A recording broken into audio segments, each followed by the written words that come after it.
Let's go to Democratic Congressman from South Carolina, Jim Clyburn. He's also the assistant Democratic leader in the House. Congressman, thank you very much. What do you think of this new speaker? Is he somebody the Democrats can work with? Well, thank you very much for having me. I think so. I'm going to take him at his word. He seems to be very civil in his approach to things, and that is what is necessary in order to create the kind of climate within which you can have bipartisanship.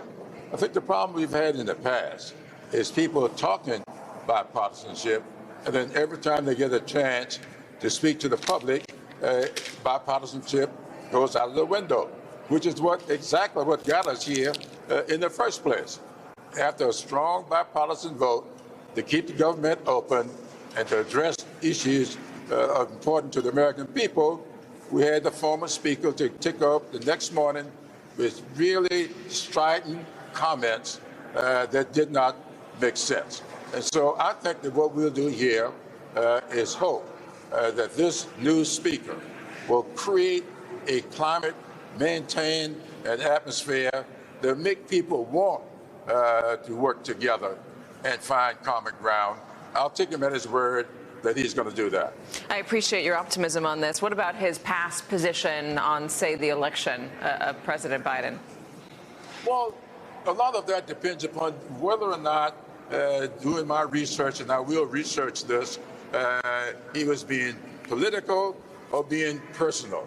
Now, I can understand the politics. I'm from the South, and I've studied Louisiana politics as well as South Carolina's politics. It's kind of interesting to me that the last time we had this kind of divisiveness in the country, it was the 1876 election, and the two of the three states involved in that were South Carolina and Louisiana. And so I'm going to be taking a hard look at his district, at him, his politics, and I'll make up my mind as to whether or not to believe his actions or his words. How do you feel about his positions on LGBTQ rights, on abortion? Do you expect him, I know you're still looking him up, he's relatively new, but given where his votes have stood in the past, do you expect to see more legislation on social issues, conservative legislation on social issues? Well, I'm sure that's going to be the case. The question is whether or not they'll be brought to the floor in an open manner and put up for a vote. Because I do believe very strongly we can get bipartisan votes for a lot of things if we don't put in these poison pills. For instance, when you start talking about a woman's right to reproductive freedoms, as a father of three daughters, I have strong feelings about that. And I would like to see how he brings that to the floor, or if he will bring that to the floor. And so these are the kinds of things you look at. I don't ask anybody to depart from their basic beliefs, but respect mine.